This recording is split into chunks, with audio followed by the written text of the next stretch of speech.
Where's Jess? Who's Jess? My friend that was in the room next to mine.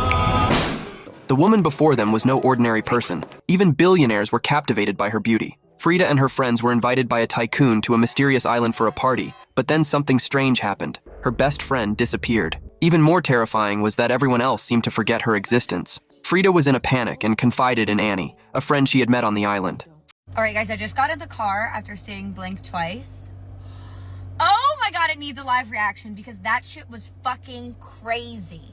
Like the fact that that's, I mean, I'm sure Zoe Kravitz has done other directing or stuff, but I guess this is like her big debut. Holy fuck, she crushed it. That was insane. The visuals on everything were amazing.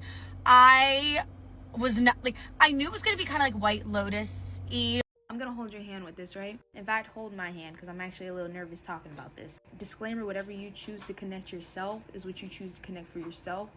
I didn't say anything. In fact, chat, let's keep this between us. My roommate and I are planning on rewatching Blink Twice because I just think it's a really thought-inducing movie. Obviously, we have a channel, so we're planning on discussing this. But I've been thinking about this movie a lot recently, and I believe when we talk about this movie, we focus a lot on the obvious elephant in the room. I'm not naming it.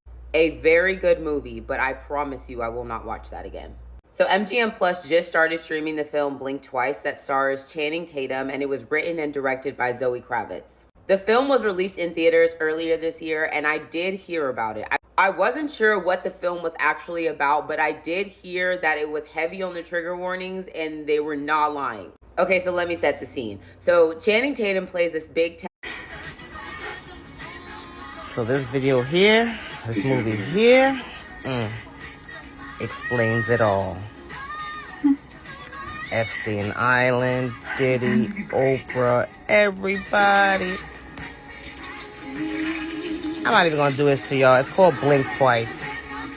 I hate those creators that be like, guess what movie this is? Well, it's Blink Twice. I think that there are a lot of subliminal messages and there's a lot of writing on the walls nowadays that they're basically telling us. And they're like putting it out there for us to see, but we've been so like naive to not even see these things on the walls that they are like putting out there. The new Channing Tatum movie, I don't know, I think it's called Clickbait. I'm gonna look it up for you. And basically that is the whole story about. Any chance I get to talk about Blink Twice, I'm gonna take it because this movie is so wild. So let's break it down. This one starts out with this tech billionaire named Slater King. He is doing a public apology because of something that he did in his past. It's a big scandal that we don't really know any information about, but it's bad enough that he's stepping down as CEO. Then we skip ahead to a big event that he's hosting for his company. There is two waitresses named Frida and Jess, they're friends,